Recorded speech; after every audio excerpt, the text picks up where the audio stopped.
16 ಬಾರಿ ಮಚ್ಚಿನಿಂದ ಕೊಚ್ಚಿ ಶವದ ಮೇಲೆ ಕಾಲಿಟ್ಟು ಫೋಸ್ ಕೊಟ್ಟ ಹಂತಕ ಬೆಚ್ಚಿಬಿದ್ದ ಬೆಳಗಾವಿ ಜನತೆ. ಬೆಳಗಾವಿಯಲ್ಲಿ ಬೆಚ್ಚಿ ಬೀಳಿಸುವ ಘಟನೆ ಒಂದು ನಡೆದಿದ್ದು, ವ್ಯಕ್ತಿಯನ್ನು ಕೊಂದು ಶವದ ಮೇಲೆ ಕಾಲಿಟ್ಟು ಫೋಸ್ ಕೊಟ್ಟಿದ್ದಾನೆ. 16 ಬಾರಿ ಮಚ್ಚಿನಿಂದ ಕೊಚ್ಚಿ ಕ್ರೌರ್ಯ ಮೆರೆದಿದ್ದು ಬೆಳಗಾವಿ ಜಿಲ್ಲೆಯ ಸೌದತ್ತಿ ತಾಲೂಕಿನ ಹುಲಿಕಟ್ಟಿ ಗ್ರಾಮದಲ್ಲಿ ಈ ಒಂದು ಭೀಕರ ಹತ್ಯೆ ನಡೆದಿದೆ. ಹೌದು, ಸೌದತ್ತಿ ತಾಲೂಕಿನ ಬಸ್ಡೋಣಿ ಗ್ರಾಮದ 56 ವರ್ಷದ ಬಸಪ್ಪ ಎಂಬಾತನನ್ನು ನಡು ರಸ್ತೆಯಲ್ಲಿಯೇ ಈರಪ್ಪ ಎಂಬಾತ ಬರ್ಬರವಾಗಿ ಕೊಲೆ ಮಾಡಿದ್ದಾನೆ. ಹತ್ಯೆಯ ಬಳಿಕ ಸಿನಿಮಾ ಸ್ಟೈಲ್ನಲ್ಲಿ ಶವದ ಮೇಲೆ ಕಾಲಿಟ್ಟು ಫೋಸ್ ಕೊಟ್ಟಿದ್ದಾನೆ.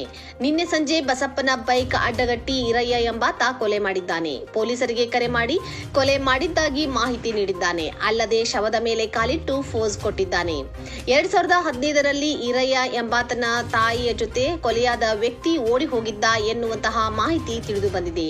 2015ರಲ್ಲಿ ಓಡಿ ಹೋದಂತವರು ವಾಪಸ್ ಊರಿಗೆ ಬಂದಿರಲಿಲ್ಲ. ಇನ್ನೊಂದು ಕಡೆ ಆರೋಪಿ ಈರಯ್ಯನಿಗೆ 18 ವರ್ಷ ಇದ್ದಾಗಲೇ ತಾಯಿ ಬಿಟ್ಟು ಹೋಗಿದ್ದಾಳೆ ಎನ್ನುವುದು ಒಂದು ಕಡೆ ನೋವಾದರೆ, ಇದಕ್ಕೆ ಕಾರಣ ಬಸಪ್ಪ ಎಂದು ತಿಳಿದು ಆತನ ಮೇಲೆ ದ್ವೇಷ ಹೊಂದಿದ್ದ.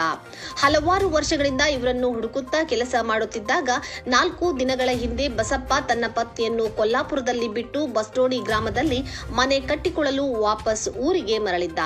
4 ದಿನಗಳ ಹಿಂದೆ ಹೊಸದಾಗಿ ಜಾಗ ಹುಡುಕಿ ಮನೆ ಕಟ್ಟಲು ಪ್ಲಾನ್ ಮಾಡಿದ್ದ.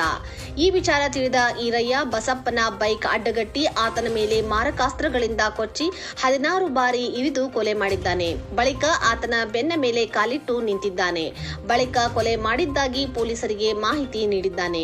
ತಕ್ಷಣ ಸ್ಥಳಕ್ಕೆ ಆಗಮಿಸಿದ ಪೊಲೀಸರು ಆರೋಪಿಯನ್ನು ವಶಕ್ಕೆ ಪಡೆದು ಶವವನ್ನು ಬಿಮ್ಸ್ ಆಸ್ಪತ್ರೆಗೆ ರವಾನಿಸಿದ್ದಾರೆ.